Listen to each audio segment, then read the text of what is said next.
I am making an updated Egyptian god deck profile. I finally managed to get my hands on everything I needed for the deck, so I figured I might as well do an update for it. And other than sometimes you get locked into only special summoning light warriors, I still really like the deck and how easy it is to summon the 3 god cards. Starting off with the monsters, I play 2 copies of Queen's Knight, 2 copies of King's Knight, and 2 copies of Jack's Knight. Queen's Knight is only in this deck because if you control Queen's Knight and normal summon King's Knight, then you can special summon Jack's Knight from your deck, which gives you 3 monsters for the tribute summon of an Egyptian god. Then I play 3 copies of Joker's Knight. Joker's Knight can be special summoned from your hand by sending King's Knight, Queen's Knight, or Jack's Knight from your deck to the graveyard. And then if you do, its name is treated as that monster's name till the end of the turn. And then during the end phase, you can return a light warrior from your graveyard back to the deck if Joker's Knight is in your grave to return Joker's Knight to your hand. Then for the actual god cards, I play 1 copy of Obelisk the Tormentor, 1 copy of Slifer the Sky Dragon, and 1 copy of the Winged Dragon of Ra Immortal Phoenix. Before anyone says anything, these are the unplayable ones. I have the English versions, the playable versions, I just don't remember where I put them, so I was using these for placeholders. But as long as I'm remembering correctly, all 3 Egyptian god cards share the effect of they cannot be normal summoned unless you tribute, or they cannot be tribute summoned unless by attributing 3 monsters. They cannot be normal set. Their summoning cannot be negated. And then I believe Obelisk has the effect of it cannot be targeted by card effects. While Winged Dragon of Ra has the effect you can pay all but 100 of your life points to have it gain that much life points paid as attack, and then you can pay it once per turn. Then you can pay 1,000 life points to target 1 face-up card in the field and destroy it. And the Winged Dragon of Ra cannot be special summoned. And then Obelisk contribute 2 other monsters to then destroy all monsters your opponent controls, but it cannot attack for that turn. And if Obelisk or Slifer is special summoned, then during the end phase they are sent to the graveyard. Then I play 3 copies of the Winged Dragon Immortal Phoenix, Sphere Mode. But I did forget to go over Immortal Phoenix. Immortal Phoenix cannot be normal summoned or set, and it can only be special summoned by its own effect. Which, if the Winged Dragon of Ra is sent from your field to the graveyard, it can summon itself with 4. And then I believe you can pay 1,000 life points. Whereas its cards unaffected by other card effects, you can pay 1,000 life points, summon a monster on the field to the graveyard. And then once per turn during the end phase, send this card to the graveyard, and if you do, special summon the Winged Dragon of Ra Sphere Mode from your deck or graveyard. And then Sphere Mode can be normal summoned by triggering 3 monsters from either field, which means 3 on your field to your side of the field, or 3 of your opponent's monsters to their side of the field. And then during the end phase, control of this card is switched. It cannot be targeted for attacks, nor can it be targeted with card effects or destroyed by battle or card effect. Let's see. Control this card switch is during all the end phases. So if you summon it to your field and don't tribute it to summon the Winged Dragon of Ra for some reason, during the end phase you give it to your opponent. And if it's summoned to the field during your opponent's turn, during their end phase, they give it back to you. And then you can tribute it, especially on the Winged Dragon of Ra from your hand or deck, ignoring summoning condition. And if you do, its attack and defense becomes 4,000.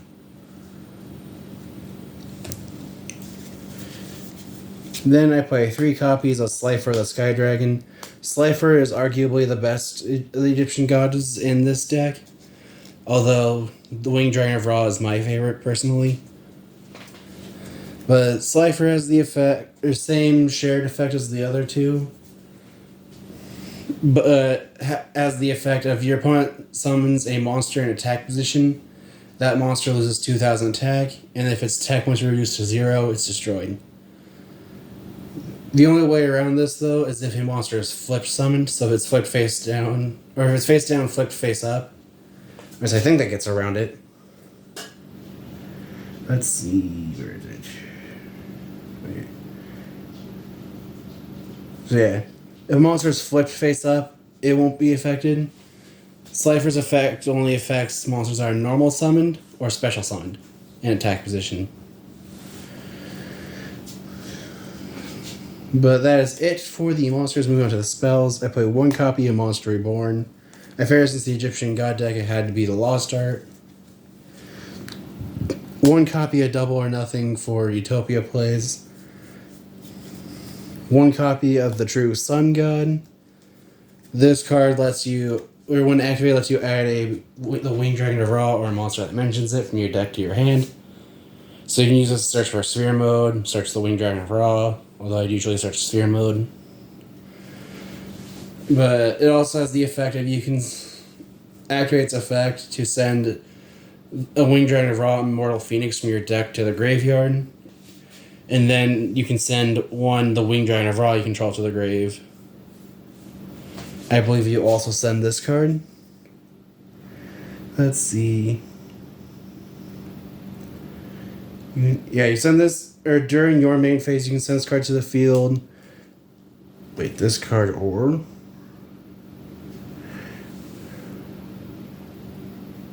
you can send this card or the Winged Dragon of Ra Immortal Phoenix from your deck to the grave.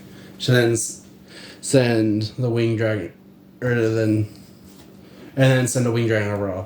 Point is, this helps you cheat out the Immortal Phoenix. Then I play 1 copy of the Breaking Ruin God.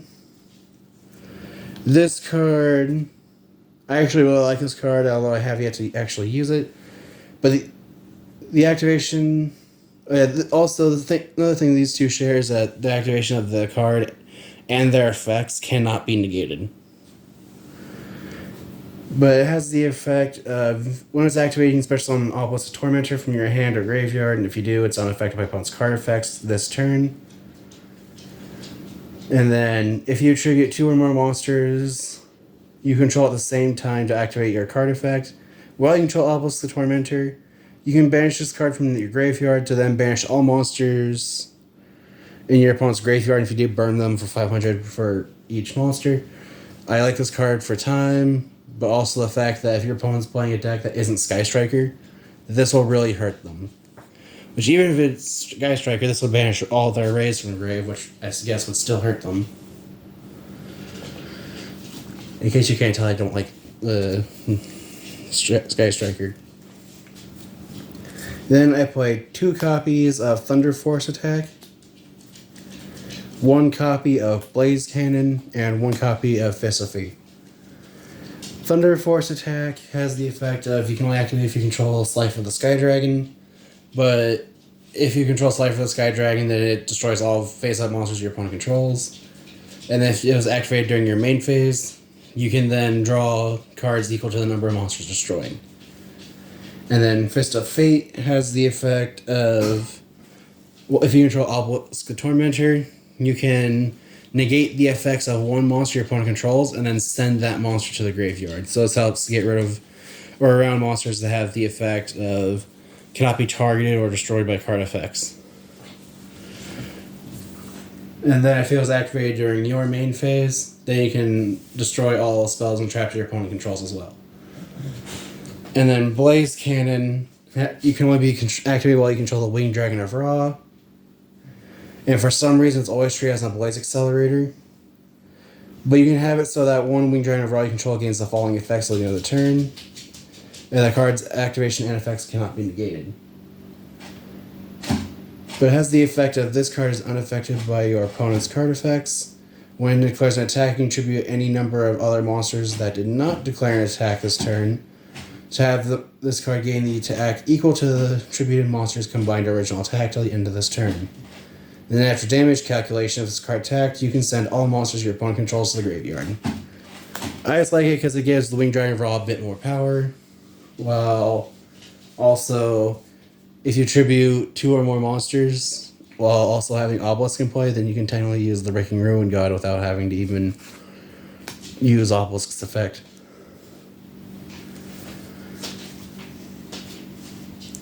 And then I also play 3 copies of Thunderspeed Summon. Thunderspeed Summon has the effect of... I honestly don't remember what it does because it's been a while. But during the main or battle phase, immediately after this effect resolves, normal summon 1 level 10 monster, or if you control Queen's Knight, King's Knight, and Jack's Knight, you can apply the following effect instead, where you can add a level 10 non-dark monster with question mark attack from your deck to your hand. Then immediately after this effect resolves, you can normal summon 1 level 10 monster. You can activate 1 Thunderspeed Summon per turn.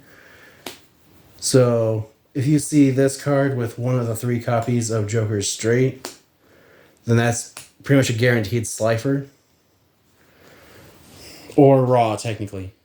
But Joker's Straight has the effect of you can discard 1 card, special summon Queen's Knight from your deck, search either... I honestly don't remember what it says to search for. Then you can add a King's Knight or Jack's Knight from your deck to your hand. And then you can immediately after this effect resolves, normal summon 1 monster. So normally you special on Queen's Knight, add King's Knight, normal the King's Knight, and then King's Knight's effect will summon Jack's Knight, and you still have a normal summon. And then just like Joker's Knight, Joker's Straight shares the effect during the end phase. You can shuffle a Light Warrior from your graveyard back into the deck, and then add this card back to your hand. Which, the fun part of this is you have multiple Joker's Straight in your grave. While you can only use each of their effects once per turn, because that's something I missed about Joker's Knight. But if you have multiples, even though they can only be used once per turn, it's during the end phase, so it doesn't have to be yours or your opponent's specifically. It's just so whenever it's an end phase, you can do it. It actually works really well as Slifer because you keep recurring 1, 2, or 3 cards from your graveyard back to your hand every end phase. Then I play 3 copies of Soul Crossing. Soul Crossing lets you tribute 3 monsters from either side of the field to summon an Egyptian God card. But if you tribute even one of your opponent's monsters, then you're only allowed to use 1 additional card effect for the turn. I want to say it has to be during a specific... Yeah, it has to be during the... The only downside of this card is that even though it's a quick play spell, it still has to be during the main phase. And then that's it for the spells. Moving on to the traps. I play 1 copy of Ultimate Divine Beast. When an attack is declared while you have a Divine Beast monster in your graveyard, you can discard a spell card to special summon it. When an opponent's monster declares an attack, summon that monster, and then your opponent's monster is forced to attack the summoned monster.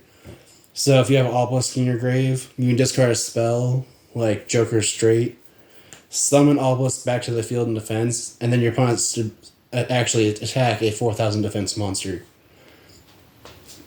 And then during the end phase, if you control a Divine Beast, then you can, I don't remember if it's banish or send all cards your opponent controls to the graveyard that activated their effects this turn.